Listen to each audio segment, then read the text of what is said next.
네, 여러분 반갑습니다. 이명표 칼럼입니다. 오늘 준비한 경기는 프로토 승부식 76회차 7월 1일 토요일 K리그 20라운드 두 경기 준비했습니다. 첫 번째 경기는 대구FC와 수원삼성의 경기고요. 두 번째 경기는 FC서울과 대전시티즌의 맞대결 경기로 준비했습니다.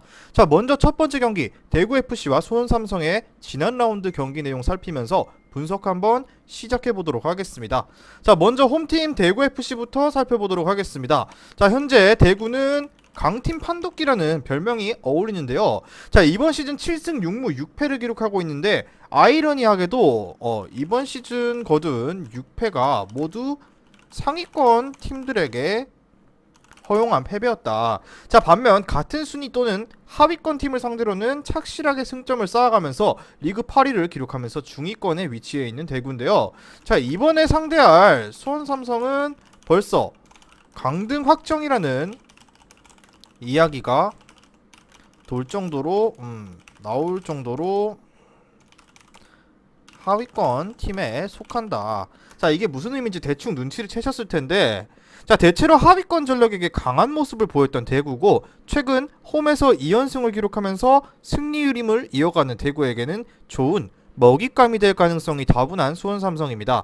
자, 현재 세징야가 건재하고요. 세징야가 건재하고 에드가는 이번 일정에 징계로 인해 결장합니다. 지난 경기 퇴장이 있었죠. 자, 최근 그리고 경기력이 좋은 바셀루스의 폼이 굉장히 굿이다, 좋다라고 볼 수 있는데요.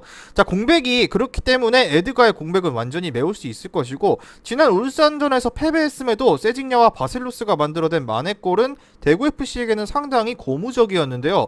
최근 연령별 대표팀에 다녀온 고재현의 존재도 수원에게는 충분히 위협적일 것이고요. 미들맨 홍정훈과 베테랑 이근호의 공백이 대구의 전력에 영향을 어느 정도는 끼치겠지만 근래의 대체 풀백이나 윙 옵션들이 충분히 로테이션 기회를 얻었고요. 경험치는 어느 정도 쌓여 있는 상태입니다. 그렇기 때문에 이번 경기 충분히 승패에는 크게 영향이 없을 것이라 느껴졌고, 최근 수원 삼성과의 FA컵에서 석패했던 대구에게 이번 홈 경기는 좋은 복수의 기회가 될 것이라고 느껴졌습니다. 자, 다음은 원정팀 수원 삼성입니다. 자, 수원 삼성은 강등이 정말 유력해진 상황이고 매 경기가 소중한 상황에 처해 있다라고 볼 수 있습니다. 자, 현재 19라운드 기준 승점 9점밖에 없으면서 9점밖에 획득하지 못하면서 그쳤고, 강등 탈출의 실마리를 찾기 위해서 고군분투하는 수원인데, 자, 김병수 감독이 선임한 이후 좋은 경기력을 보여주는 듯 했으나 지난 5월 13일 강원전을 이후로 승리가 없고요. 설상가상으로 지난 서울전에서 부상 복귀했던 뮬리치가 또다시 쓰러져서 이번 경기에 빠지게 됩니다. 자, 부상에서 복귀했던 뮬리치가 또 다시 쓰러지며 결장할 예정이다. 이것 또한 아쉬운 상황인데, 자, 가뜩이나 빈공인데 벌써부터 막막한 수원입니다. 무엇보다 김병수 감독 부임 이후에도 달라지지 않는 세부 전술에서의 메커니즘의 문제가 역시나 발목을 잡고 있습니다. 김병수 감독이 부임했음에도 불구하고 세부적인 전술의 메커니즘이 문제라고 볼 수 있습니다. 자, 그리고 무엇보다도 위닝 멘탈리티가 절실한 수원인데 최근 5패 중 4경기에서 후반 막판 결승골을 허용한 수원 삼성이라 볼 수 있습니다. 자, 이게 바로 단순히 선수들의 집중력 문제만이라고는 보기가 어려운데요. 무엇보다 수비력 불안이 가장 골칫거리입니다. 가장 골칫거리인 수비력의 불안감이 여전하다라고 볼 수 있는데, 자, 19라운드로 진행하는 동안 클린시트는 단 3번밖에 없었고 거의 매경기 실점하면서 승점 쌓기를 실패하고 있는 수원 삼성입니다. 자, 그리고 핵심 권창훈의 복귀가 코앞으로 다가오긴 했지만 약 2주간의 시일이 더 필요될 것이고, 부상에 신음하는 이들로서는 유일하게 기댈 득점은 안병준과 최근 FA컵에서 멀티골을 터뜨린 명준재 정도밖에 없고요. 그렇게 이번 경기도 승점 1점도 따내기가 버거운 수원 삼성이라고 볼 수 있습니다. 자, 결론으로 바로 넘어가서 이번 경기는 무엇보다도 가장 메리트 있는 선택지는 대구의 핸디캡 승리 쪽이다. 왜냐? 에드가의 공백은 바셀루스가 충분히 메워주고 있고, 무엇보다 수원 삼성이 팀 자체가 너무나도 붕 떠있는 상태이기 때문에 이런 결론을 내렸고요.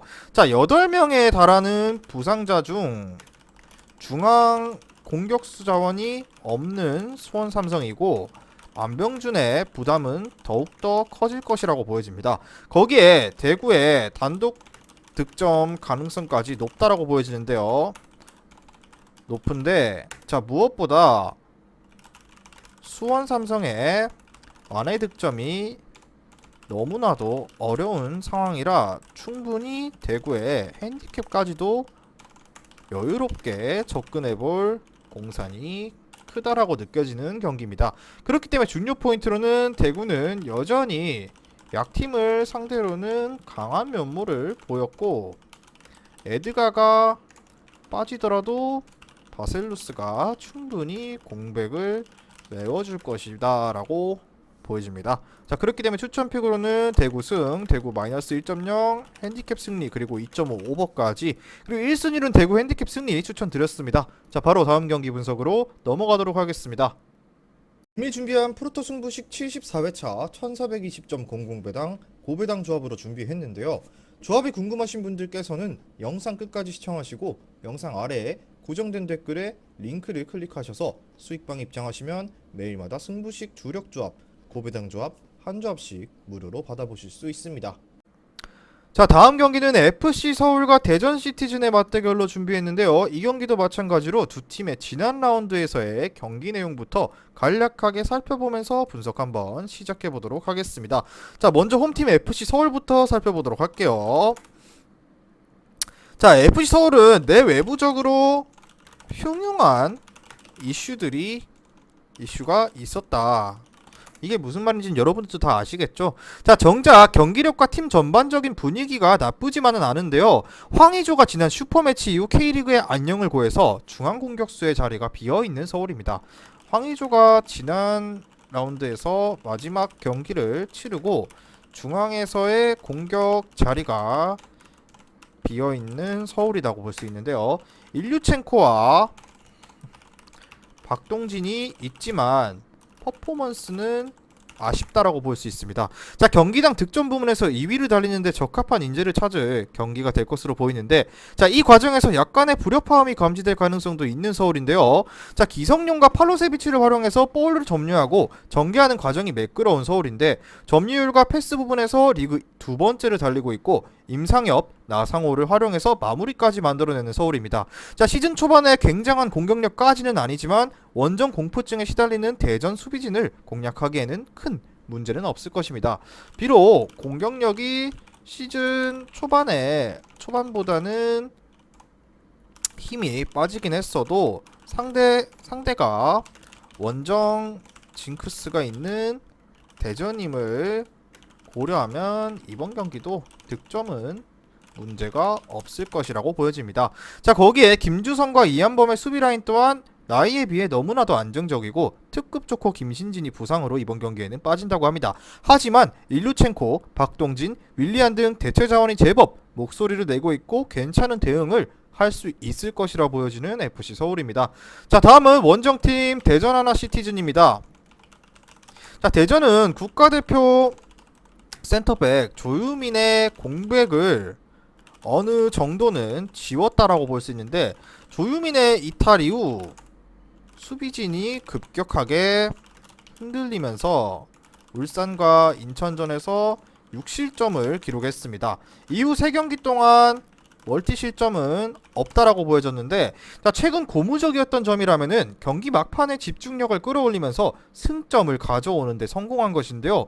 자, 올 시즌 유독 원정에서 약했던 대전인데 시즌을 거듭하면 거듭할수록 원정 전용 카운터 어택의 틀이 잡혀가고 있는 모습의 대전입니다. 자, 이번 경기 또한 역습 위주의 공격을 지향할 것인데 브라질 듀오인 티아고와 레안드로, 이 콤비네이션이 굉장히 날카로운데요. 레안드로는 경기당 0.54의 도움에 이르는 놀라운 찬스 생성 능력을 갖췄습니다. 이 둘의 활약을 반영한 듯 대전의 팀 득점은 리그 내 상위권에 위치해 있고, 다만 팀 플레이로 득점을 만들어내기보다는 이 둘의 개인 능력에 의존하는 경향이 강해서 서울의 집중 견제에 어떤 방식으로 대처할지가 대전의 과제라고 보여지고요. 자, 그리고 월드컵 스타인 배준호와 주세종의 연결고리 역할이 중요할 가능성이 높은데요.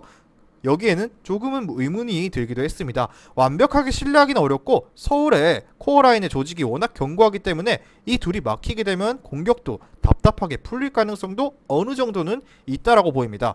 자, 월드컵 스타인 배준호와 주세종이 아직까지는 100% 신뢰하기는 물음표를 남기고요. 서울의 코어라인이 워낙 두텁기에 이들이 막혀서 답답한 전개를 보여줄 가능성도 어느 정도 존재한다라고 보여집니다. 자, 그렇기 때문에 결론을 말씀드리자면은 역시 서울입니다. 자, 서울은 홈 극강의 퍼포먼스를 보인다. 이게 무슨 말이냐? 역시나 홈팀의 승리 쪽 접근을 추천드리겠습니다. 왜냐? 자, 물론 황의조가 빠진 부재가 서울에게는 아쉬운 대목이긴 하지만 원정에서 공포증이 있는 대전이고 대전의 수비진을 공략하기에는 큰 문제가 없는 상황의 서울입니다. 자, 다만 최근 대전의 공격진 또한 홈과 원정을 가리지 않고 날카롭고 뿐만 아니라 대량 득점 기반의 완승을 기대하기는 어려운 경기다. 즉 양팀의 특성상 다득점의 가능성은 충분하지만 핸디캡까지 극복할 정도의 경기는 전혀 아니라고 느껴지는 매치라고 보여집니다. 자, 그렇기 때문에 이번 경기 핵심을 말씀드리자면은 서울은 비록 황의조가 빠졌지만 다른 자원들이 공백을 충분히 잘 메워줄 것이라 느껴졌고 대전도 수비가 안정감을 찾았지만 여전히 원정에서 불안감이 도사리는 팀입니다. 그렇기 때문에 이번 경기 일반승은 서울승 쪽 접근 추천드리고 마이너스 1.0 핸디캡 같은 경우는 그렇죠. 핸디캡 무승부 쪽 접근 그리고 2.5 오버 이렇게 세 가지 추천드리면서 오늘의 K리그 두 경기 분석은 마무리해보도록 하겠습니다. 자, 최종 조합은 수익방에서 공개합니다. 수익방 입장은 영상 하단에 고정 댓글 링크를 클릭하셔서 무료 입장하시면 매일마다 프로토 승부식 주력 조합, 고배당 조합까지 한 조합씩 무료로 받아보실 수 있으니까 많은 문의 주셔서 입장해 주셨으면 좋겠고요. 저는 내일 경기 분석으로 돌아오도록 하겠습니다. 미리 말씀드리지만 제가 프리뷰해드린 내용은 말 그대로 내용 분석입니다. 수익으로 이어지는 최종 조합은 유튜브에 공개할 수가 없기 때문에 현재 영상 고정 댓글로 카톡 주시면 경기별 실시간 라인업 및 심판 성향까지 분석한 최종 조합 드리겠습니다. 저를 모르시는 분도 건승하시는 하루 되세요.